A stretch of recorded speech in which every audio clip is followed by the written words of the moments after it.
Bonjour à tous et bienvenue sur la chaîne de Captain Philo.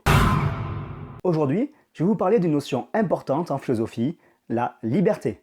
La liberté est un mot qui chante, qui est agréable à entendre.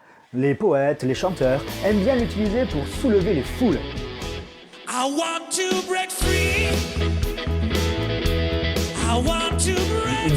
D'accord, Freddy nous encourage à être libre, mais au final, que veut-il dire par là? Malgré l'utilisation répétée de ce mot liberté tout au long de la chanson, on ne sait toujours pas ce qu'il veut dire. Et ce n'est pas étonnant car derrière ce seul et unique mot liberté se cache en vérité une multitude de sens. Qui pourra alors nous aider à y voir plus clair?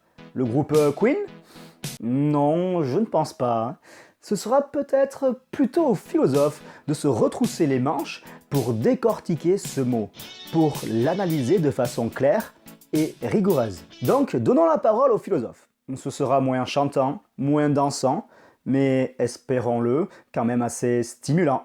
Parmi la liste de nombreux philosophes qui existent, Leibniz est celui qui a réussi dans un texte assez concis à dénombrer les différents sens du mot liberté de manière claire et précise. Leibniz remarque, comme je vous l'ai indiqué au début de cette vidéo, que le terme de liberté est fort ambigu. Effectivement, ce terme comprend plusieurs sens. Des sens qui peuvent s'opposer ou au contraire être complémentaires. Il y a deux sortes de liberté pour Leibniz. La liberté de droit d'un côté et la liberté de fait de l'autre. En ce qui concerne la liberté de droit, j'en ai déjà parlé dans ma vidéo sur One Piece. Il s'agit principalement de la liberté politique. La liberté politique renvoie à l'étymologie de la liberté liber. C'était un statut social, juridique. Il s'agit de l'homme libre, du citoyen, tel qu'on le retrouve dans la démocratie athénienne. Le citoyen est une personne qui a des droits. Le citoyen s'oppose alors ici à l'esclave. L'esclave, au contraire, n'a aucun droit. Il est au service de son maître. Le maître peut le traiter comme un objet.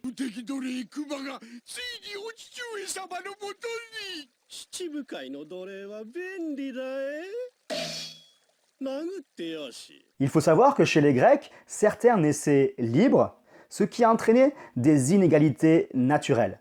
Et c'est contre ces inégalités naturelles que le philosophe Rousseau s'est battu toute sa vie. Rousseau a essayé, à travers son contrat social, d'étendre la liberté de droit à l'ensemble des hommes. Il s'agira de ne plus considérer comme naturelle la relation hiérarchique entre certains êtres humains. Selon Rousseau, les hommes ont accepté d'obéir à des lois politiques pour ne plus être soumis à la force d'un individu, d'un maître ou d'un tyran. Le droit serait alors comme un rempart contre toute forme d'agression extérieure. Il nous protégerait alors de tout individu qui essaierait d'exercer sur nous ses caprices, sa force. Finalement, la liberté politique place les hommes sur un même pied d'égalité. Elle leur donne des droits et des devoirs réciproques qui vont de pair avec la justice. Il s'agira alors de concilier un maximum de liberté avec un maximum d'égalité. C'est ce que Rousseau cherche à mettre en place à travers son contrat social. Il s'agira ici d'obéir à une loi que l'on sait prescrite, une loi qui garantit la justice et qui nous rend autonomes. L'autonomie, cela signifie obéir à la loi qui vient de nous-mêmes, que l'on sait prescrite. D'accord, mais c'est qui ce « on » Qui fait la loi? Il s'agira pour Rousseau du peuple. C'est le peuple qui est souverain. Et c'est bien en obéissant à des lois qui viennent de nous-mêmes que l'on pourra vraiment être libre. Enfin, dernier point au sujet de la liberté de droit. La liberté de droit est une liberté formelle. Elle ne prend pas en compte la réalité, la façon dont nous allons exercer nos droits. Comme le dit la Déclaration des droits de l'homme et du citoyen, tous les hommes naissent libres et égaux en droit. Et peu importe que je sois riche ou pauvre. De ce point de vue-là, nous dit Leibniz, un riche est aussi libre qu'un pauvre. Par exemple, la richesse ne donne pas accès à des droits supplémentaires. Si je me fais écraser par une personne riche en voiture, elle devra, comme n'importe qui, être jugée devant la loi. À côté de cette liberté de droit, il y a, nous dit Leibniz, la liberté de fait. Et elle se découpe en deux parties. D'un côté, la liberté de faire ce que l'on veut, et de l'autre, la liberté de vouloir comme il faut. Commençons par la liberté de faire ce que l'on veut.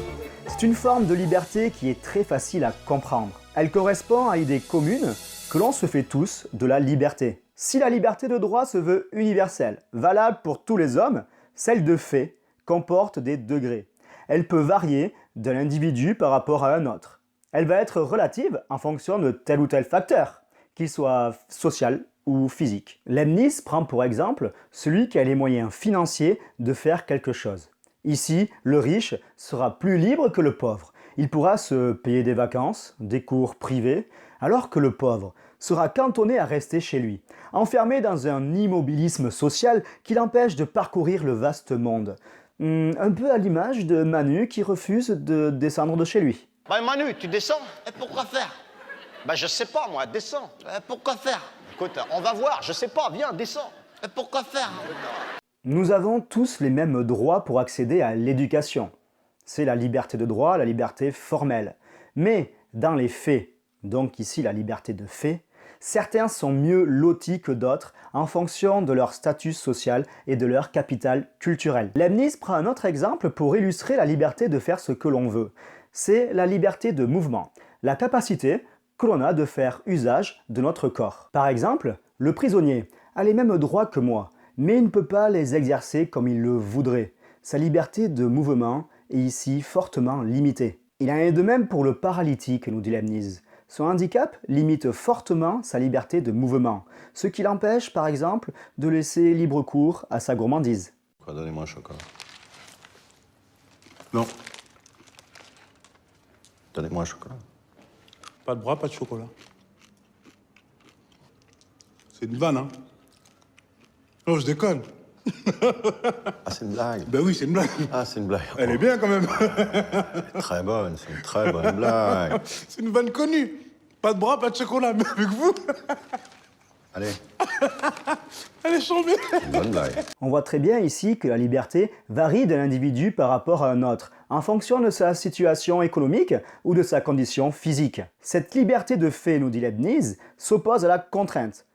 La contrainte extérieure, par exemple, mon statut social, la prison, ou une contrainte physique, une maladie ou un handicap. Enfin, bon, j'espère que vous suivez toujours. Parmi la liberté de fait, il y a la liberté de vouloir comme il faut, nous dit Leibniz. Et cette liberté se divise encore en deux parties. D'un côté, nous dit Leibniz, la liberté de vouloir s'oppose à l'imperfection d'esprit. Qu'est-ce qu'il veut dire par là? Cela veut-il dire que notre esprit déraille? Que nous sommes devenus fous? Non, pas du tout. En fait, ce qu'il veut dire par là, c'est que notre esprit est dans une forme d'imperfection. C'est par exemple quand nous sommes esclaves de notre désir ou de notre passion. Attention, quand Leibniz parle de passion, il s'agit en réalité ici d'un désir intense, dévastateur, et non pas de quelque chose que l'on aime faire. C'est par exemple le joueur de paris sportif qui n'arrive plus à s'arrêter de jouer. Cette imperfection d'esprit renvoie alors à toute forme d'addiction ou de dépendance. Si la contrainte énoncée plus haut était extérieure à l'individu, son statut social, sa condition physique, ici la contrainte est interne, psychologique. La passion peut agir sur nous comme une force qui nous dévore, nous consume. Nous perdons toute maîtrise de nous-mêmes. Notre volonté se dérobe à nous. La passion soumet notre volonté. Le joueur qui n'arrive plus à s'arrêter de jouer devient alors l'objet de son désir. Il ne veut pas comme il faut, nous dit Leibniz. Cette liberté dont parle Leibniz, qui s'oppose à l'esclavage de l'esprit, renvoie à ce qu'on peut appeler en philosophie la liberté morale. Liberté dont j'ai déjà parlé dans ma vidéo sur Demon Slayer. Il s'agit ici, pour être libre, de maîtriser ses désirs, de ne pas en être l'esclave, comme par exemple Muzan était l'esclave de son désir d'immortalité. Les philosophes qui renvoient à cette liberté morale sont par exemple, nous dit Leibniz, les stoïciens. Pour les stoïciens, nous dit Leibniz, seul le sage est libre. Mais ça veut dire quoi au final être sage? Qui va représenter cette sagesse? Celui qui peut représenter le sage stoïcien est par exemple Épictète. Pour Épictète, il y a des choses qui ne dépendent pas de nous, par exemple la maladie, la mort, mais aussi les actions d'autrui. Si autrui veut me taper, m'insulter, me torturer, finalement je ne peux pas y faire grand-chose. Ah oui, c'est vrai, pourtant je peux toujours lui défoncer le portrait à travers des high kicks. Ok d'accord, oui ça marche si tu t'appelles Chuck Norris pour le coup, mais ça ne marche pas du tout si tu veux être un sage stoïcien. Car pour Épictète, la liberté passe par une maîtrise de nos désirs. Il va y avoir des choses qui dépendent de nous. Ce sont par exemple nos actions, nos désirs. Lorsque quelqu'un vous insulte, notre désir est de nous venger, de faire souffrir l'autre puisqu'il nous a fait du mal. Mais Épictète montre que ce n'est pas comme cela que nous pourrons réellement exprimer notre liberté. La liberté des stoïciens renvoie à une liberté intérieure. On dirait, de manière plus moderne, à une liberté psychologique. Finalement, c'est bien le sage stoïcien qui arrive comme Épictète à atteindre cette liberté intérieure, c'est-à-dire à orienter son jugement, ses désirs vers des fins morales, à ne pas être esclave des choses qui ne dépendent pas de lui. On le voit, le sage stoïcien est très rare. On en voit apparaître un tous les siècles. Mais malgré cette rareté, celui qui arrivera à atteindre cette liberté intérieure sera libre, même s'il se trouve prisonnier, torturé ou paralytique. C'est ce que l'on voit par exemple avec Nelson Mandela, qui est resté maître de lui-même en prison et qui n'a pas répondu à son désir de vengeance. Enfin, Leibniz défend une dernière forme de liberté intérieure, celle du libre arbitre. Le libre arbitre s'oppose selon lui à la notion de nécessité ou de déterminisme. Est nécessaire ce qui ne peut pas être autrement. Le déterminisme naturel nous dit qu'à partir du moment que des conditions sont posées, on ne peut pas agir autrement. On peut prendre pour exemple l'eau quand elle bout. Elle est bien à 100 degrés. Oui, ok, et alors? Alors son action est nécessaire. Elle ne peut pas choisir de se changer par exemple en glace ou en flocon de neige. Autre exemple, on peut prendre la brebis. Quand la brebis voit le loup, son instinct la pousse à fuir de manière nécessaire. La brebis ne peut donc pas agir autrement. Elle ne peut pas diversifier son action. Elle ne peut pas, par exemple, prendre des cours de karaté avec Chuck Norris pour mettre des high-kicks au loup.